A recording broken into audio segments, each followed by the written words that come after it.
الحمد لله رب العالمين والصلاة والسلام على قائد الغر المحجلين نبينا محمد وعلى آلہ وصحبہ اجمعین وبعد۔ پیارے بھائیوں اور دینی بہنوں، السلام علیکم ورحمۃ اللہ وبرکاتہ۔ کتاب ھذا طریقی، مائی پاتھ، میرا راستہ، اس کورس میں آپ سب کا سواگت ہے، اور آج ہمارا یہ دوسرا سبق ہے جس میں آج ہم پڑھیں گے کہ ہمیں اللہ پر ایمان رکھنے کی کیا ضرورت ہے۔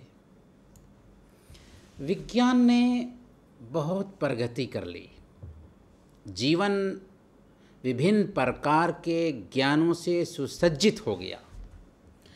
انسان نے برہمانڈ کے بہت سارے رازوں کی کھوج کر لی اور اب تک کرتا آ رہا ہے۔ ان سے انسانی زندگی میں بہت ساری آسانیاں پیدا ہوئی ہیں اور جیون بہت ساری کٹھنائیوں سے مکت ہو چکا ہے، اور یہ اچھی بات ہے۔ انسان آسمان پر چڑھ گیا، پانی کی گہرائی میں غوطہ لگانے لگا، پرمانو بنا بیٹھا، آسمان کے رازوں کو جان لیا۔ یہی نہیں بلکہ ہوا کے کندھوں پر اڑنے لگا۔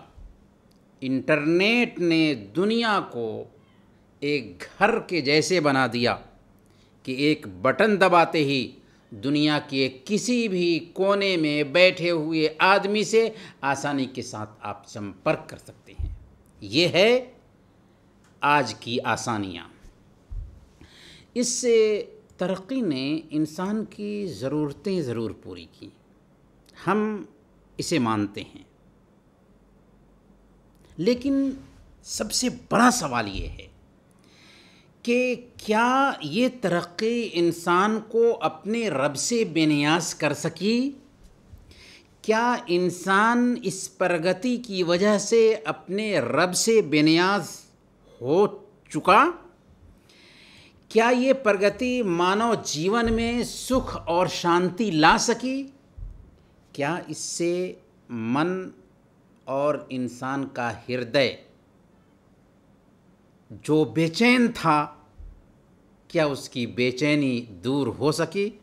ایک اردو کوی نے کہا تھا، انسان کو جو سکون دل و جان نہ دے سکے وہ ارتقا، یعنی پرگتی، وہ ارتقا کسی بھی مرض کی دوا نہیں۔ لذت فروش و روح شکن عصر نو کے پاس سب کچھ تو ہے مگر دل درد آشنا نہیں۔ جی ہاں، من کی شانتی کا سامان یہ دنیا اپنے پاس نہیں رکھتی، اور سچائی یہ ہے کہ یہ بھوتک پرگتی مانو جیون میں آدھیاتمک کرانتی نہ لا سکی ہے اور نہ ہی لا سکتی ہے۔ اس لیے انسان پریشان ہے، اور اس کی وجہ سے ایک انسان کے من کی چنتا اور بڑھتی ہی جا رہی ہے۔ کیوں ایسا ہو رہا ہے؟ اس لیے ایسا ہو رہا ہے کہ انسان اس دھرتی پر اوپر والے کے قانون کے مطابق زندگی نہیں گزار رہا۔ اس کی وجہ سے انسان کے من کی شانتی ظاہر سی بات ہے کہ بھنگ ہو ہی جائے گی، کیونکہ اوپر والا جس نے اس دھرتی کو بنایا تھا اس کے قانون کو فالو کرنے میں ہی من کی شانتی تھی، اور اوپر والے کے قانون سے منہ موڑنے کا نتیجہ ہے کہ ہماری نیتکتا میں بھی بگاڑ آ چکا ہے، اور اسی کے کارن سماجک تناؤ میں بھی بڑھوتری ہو رہی ہے۔ یہ ساری خرابیاں اوپر والے کے قانون سے منہ موڑنے کے نتیجے میں پیدا ہو رہی ہیں۔ اللہ سے دوری کا پرینام ہے کہ انسان ترقی کرنے کے باوجود سوسائیڈ کر رہا ہے، بھوگ ولاس کے سارے سامان اپنے پاس رکھنے کے باوجود شانتی کے لیے پریشان ہے، آج امریکہ اور یورپ کے پاس کس چیز کی کمی ہے، لیکن کیوں وہ سوسائڈ کر رہی ہیں؟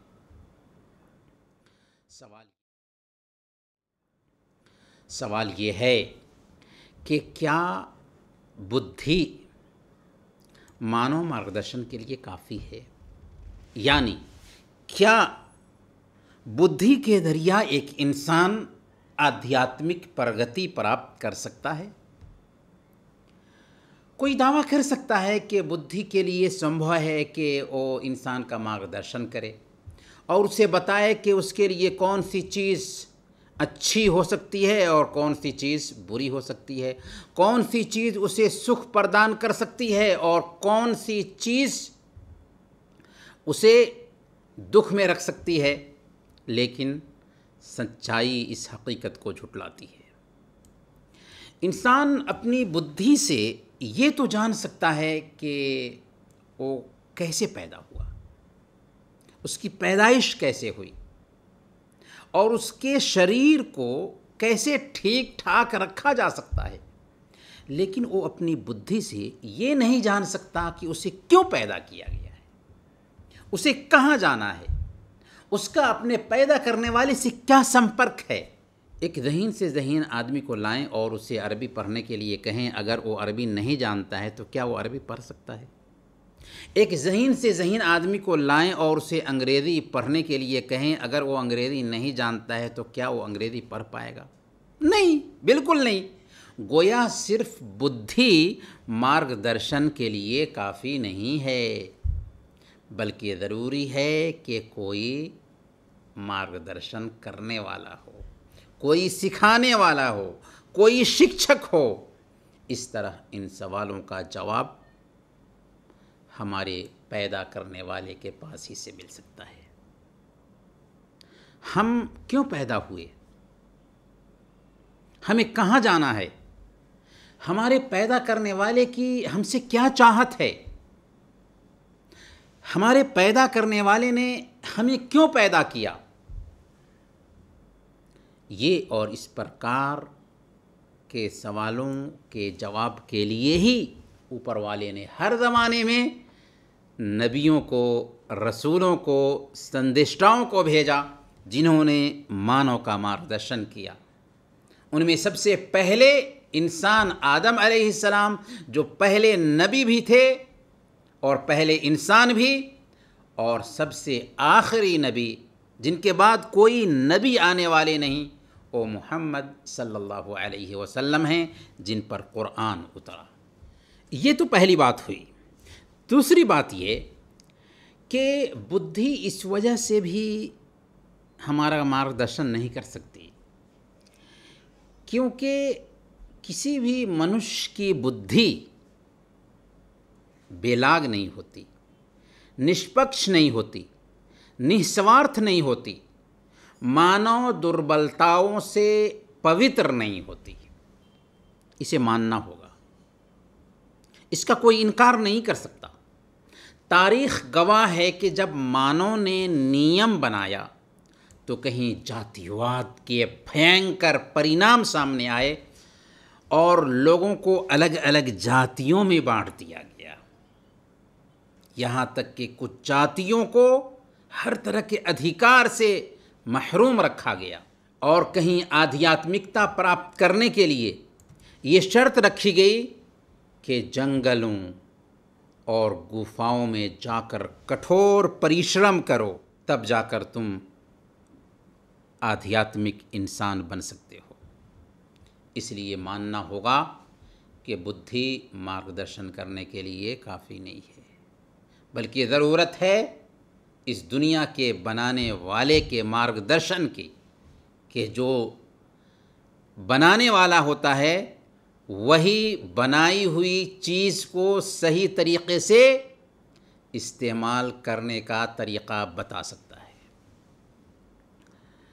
اسی طریقے سے ہم نے بہت سے سمدایوں اور قبیلوں کو دیکھا تاریخ میں کہ جنہوں نے ایشوریہ وحی کے مارگدرشن کو چھوڑا تو بدھی ان کا مارگدرشن نہ کر سکے، اور وہ گمراہ ہو گئے، پتھ بھرشٹ ہو گئے، یہاں تک کہ دنیا کے لیے عبرت کا سامان بنا دیے گئے، نشٹ کر دیے گئے۔ قرآن ہمیں ایسے بہت سارے سمودایوں کے ورتانت بتاتا ہے، قرآن ایسے بہت سارے اقوام کے قصے سناتا ہے جنہوں نے جب اللہ کے حکموں کو نہیں مانا، اللہ کے آدیشوں کی اوہیلنا کی، تو اللہ رب العالمین نے ان کو دنیا کے لیے عبرت کا سامان بنا دیا۔ اللہ فرماتا ہے سورہ الاحقاف آیت نمبر 26، وَلَقَدْ مَكَّنَّاهُمْ فِي مَا إِن مَكَّنَّاكُمْ فِيهِ وَجَعَلْنَا لَهُمْ سَمْعًا وَأَبْصَارًا وَأَفْئِدَةً۔ ہم نے انہیں ان چیزوں میں جماؤں اور طاقت پردان کی تھی جس میں تمہیں جماؤں اور سامرتھ پردان نہیں کیا، اور ہم نے انہیں کان، آنکھیں اور دل دیے تھے۔ ہم نے ان کو بدھی دی تھی، ہم نے ان کو آنکھیں دی تھی، ہم نے ان کو کان دیا تھا، ہم نے ان کو دل دیا تھا۔ دل سے وہ سوچ سکتے تھے، آنکھ سے وہ دیکھ سکتے تھے، اور کان سے وہ سن سکتے تھے، لیکن انہوں نے دل کا استعمال بھی نہیں کیا، آنکھ کا استعمال بھی نہیں کیا، اور کان کا استعمال بھی نہیں کیا۔ پھر کیا ہوا؟ فما اغنى عنهم سمعهم ولا ابصارهم ولا افئدتهم من شيء، تو ان کے دل، ان کی آنکھیں اور ان کے کان ان کو کچھ فائدہ نہ دے سکے۔ اذ كانوا يجحدون بآیات اللہ وحاق بهم ما كانوا به يستهزئون۔ کیوں؟ کیونکہ وہ اللہ کی آیتوں کا انکار کرتے تھے۔ پھر کیا ہوا؟ جس چیز کی وہ ہنسی اڑاتے تھے اسی نے ان کو آ گھیرا اور دنیا میں تباہ اور برباد کر دیے گئے۔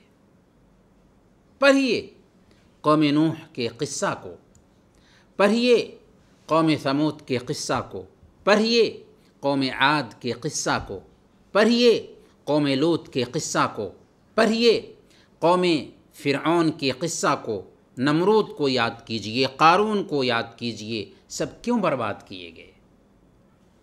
اس دنیا میں ہر پرکار کا اللہ تعالیٰ نے ان کو سکھ دیا تھا، لیکن اللہ تعالیٰ نے ان کو نشٹ اس لیے کیا کہ انہوں نے اللہ کے دین سے منہ موڑ لیا تھا۔ اللہ کا شکر ہے کہ اللہ تعالیٰ نے ہمیں صحیح گیان دیا، اللہ تعالیٰ نے ہمیں صحیح مارگ درشن پر چلنے کی توفیق دی۔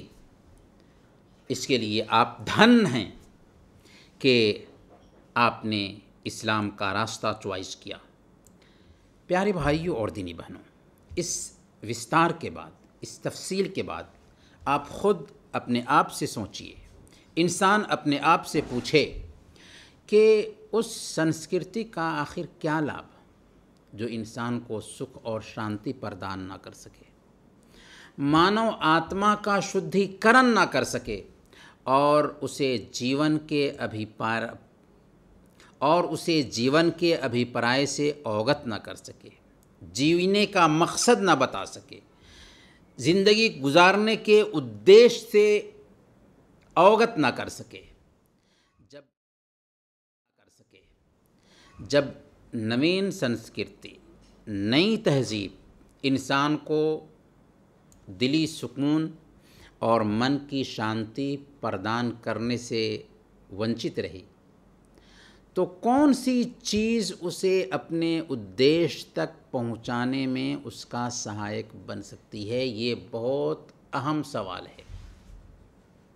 جب یہ پرگتی ہمیں اپنے ادیش تک نہیں پہنچا پا رہی ہے تو آخر کون سی چیز ہمیں اپنے ادیش تک